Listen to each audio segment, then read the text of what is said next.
नमस्कार दोस्तों। आपको इस वीडियो में बताएंगे सुप्रीम कोर्ट ने एक ऐसा फैसला दिया है जिस फैसले को लेकर कर्नाटक देश का पहला राज्य हो गया है जहां पर ये नियम लागू किए गए।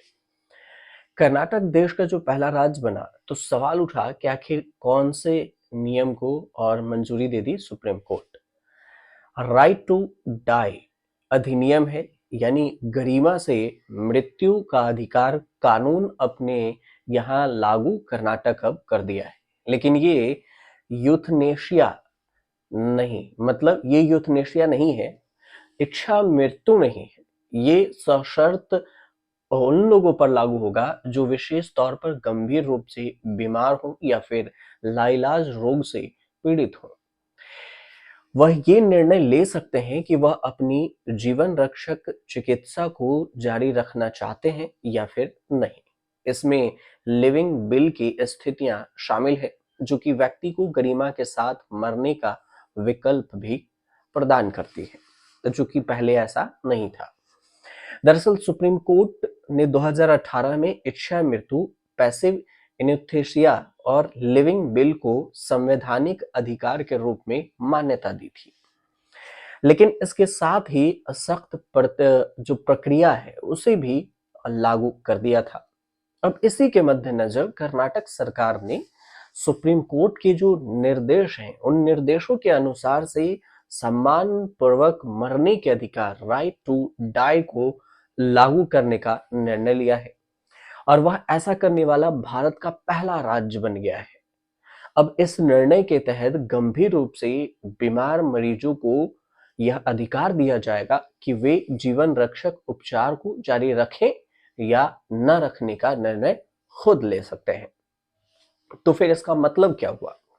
आसान भाषा में अगर कहा जाए तो जब कर्नाटक में अब जो है कोई भी व्यक्ति अपनी लिविंग बिल बना सकता है जिसमें वह स्पष्ट कर सकता है कि यदि वह गंभीर और लाइलाज बीमारी से ग्रस्त हो जाए तो उसे जीवन रक्षक उपचार दिया जाए या नहीं, मतलब उसे बचाने की कोशिश की जाए या नहीं, या खुद ही वो मर सके। अस्पताल और डॉक्टर इस फैसले पर सम्मान करने के लिए बाध्य होंगे, बशर्ते प्रक्रिया सुप्रीम कोर्ट की जो तय मानक है उसके अनुसार से होना चाहिए। ये प्रणाली मरीज की गरिमा के साथ मृत्यु सुनिश्चित करने का भी केंद्रित है, न कि जीवन समाप्त करने के लिए सक्रिय हस्तक्षेप पर। सुप्रीम कोर्ट ने पैसिव यूथनेशिया की बात की है। इसका मतलब क्या होता है? तो ये एक इंजेक्शन दी जाने वाली इच्छा मृत्यु नहीं है, बल्कि पैसिव यूथनेशिया का अर्थ है कि किसी व्यक्ति को उसके जीवन को समाप्त करने के लिए सक्रिय रूप से सहायता प्रदान करना, विशेष रूप से तब जब वह व्यक्ति गंभीर बीमारी या दर्द में हो और उसकी स्थिति में सुधार की कोई संभावना न हो।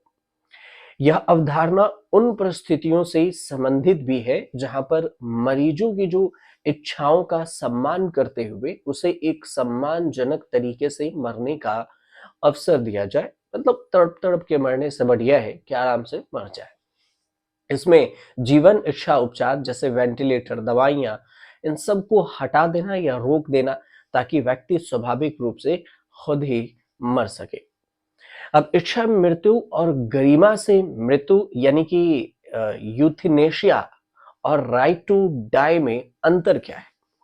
तो बेशक right to die with dignity, ये जो अधिकार अभी दिया गया है, और इच्छा मृत्यु जो इन्यूथेशिया जो है, आपस में जुड़े हुए हैं लेकिन दोनों समान नहीं है, एक जैसे नहीं है दोनों।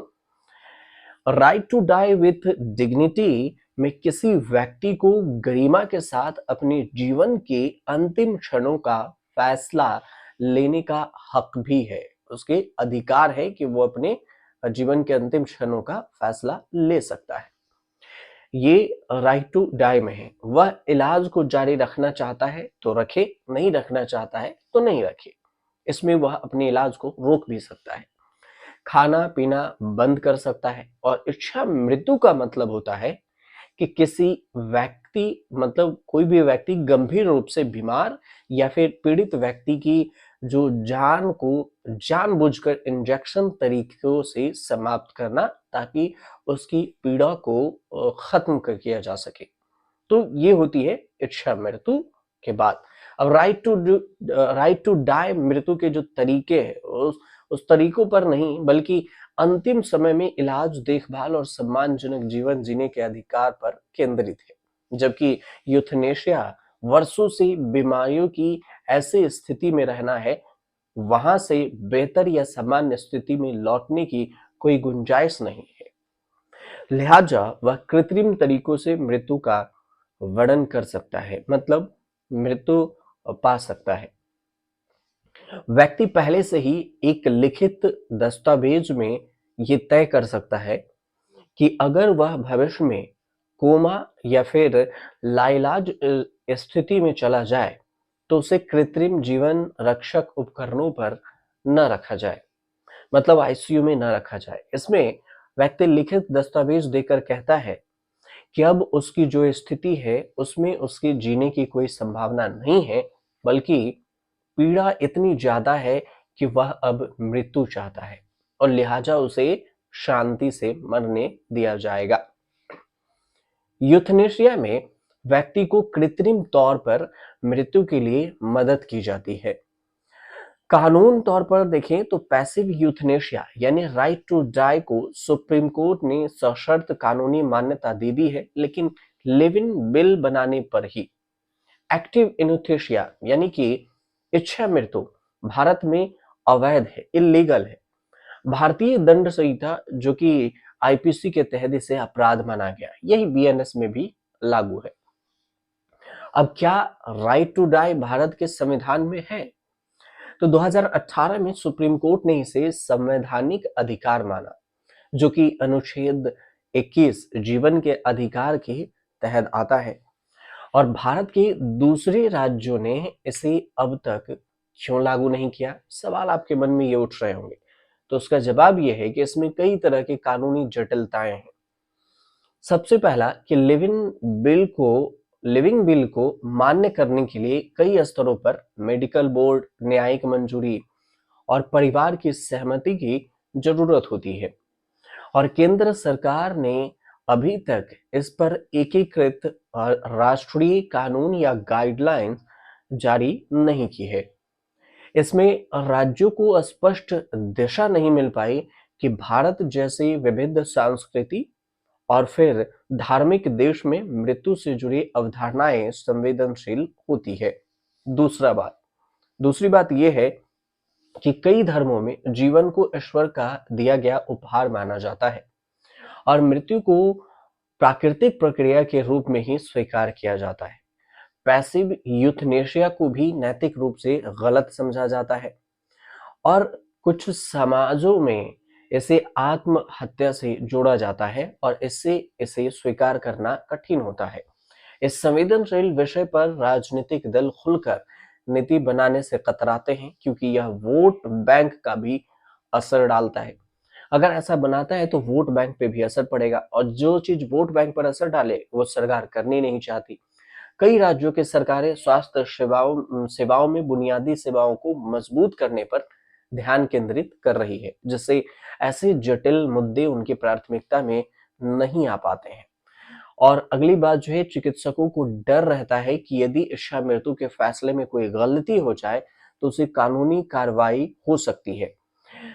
अगली जो पांचवी बात है, अस्पतालों के पास मेडिकल बोर्ड स्थापित करने और कानूनी प्रक्रिया को संभालने के लिए पर्याप्त संसाधन नहीं होते, ट्रेंड स्टाफ नहीं होते। तो फिर कर्नाटक में ऐसे क्यों किया गया? कर्नाटक में स्वास्थ्य क्षेत्र में सुधार और नवाचार के लिए सकारात्मक माहौल है। कर्नाटक का यह कदम एक महत्वपूर्ण सामाजिक और कानूनी परिवर्तन का प्रतीक भी है, जो मरीजों के अधिकार की रक्षा है और उन्हें अपनी इच्छा को लेकर एक सम्मानजनक विकल्प भी देता है। कर्नाटक में स्वास्थ्य समिति निर्माताओं और डॉक्टरों के बीच में नैतिक चिकित्सा पद्धति को लेकर जागरूकता अधिक है। कर्नाटक के पास बेहतर स्वास्थ्य ढांचा है, जिससे इसे इस प्रकार की जटिल नीतियों को लागू करने में सहूलियत मिली है। तो फिर क्या अब अन्य राज्य इसे लागू करेंगे? हाँ, कर्नाटक के इस कदम के बाद अन्य राज्य भी इस दिशा में कदम उठा सकते हैं और इस कानून के लागू होने से अन्य राज्य जैसे महाराष्ट्र हो, गोवा हो, केरल हो, इसमें भी इस तरह के कानून पेश करने की योजना बनाई जा रही है। यदि केंद्र सरकार एक राष्ट्रीय नीति या अधिनियम लाती है तो फिर सभी राज्यों में इसे लागू करना आसान हो जाएगा। लेकिन फिलहाल ये तय नहीं है कि केंद्र सरकार लाएगी या नहीं, लेकिन कर्नाटक पहला राज्य बन गया है जहां राइट टू डाई का अधिकार हो गया। फिलहाल अगर आपके लिए हम ऐसे स्टोरी लाते हैं, ऐसी चीजें जो शायद आपको आसान भाषा में कहीं ना मिले। उम्मीद करते हैं कि अगर आपको ये जानकारी सही लग रही हो तो हमारे चैनल को आप सब्सक्राइब करेंगे, वीडियो को शेयर करेंगे।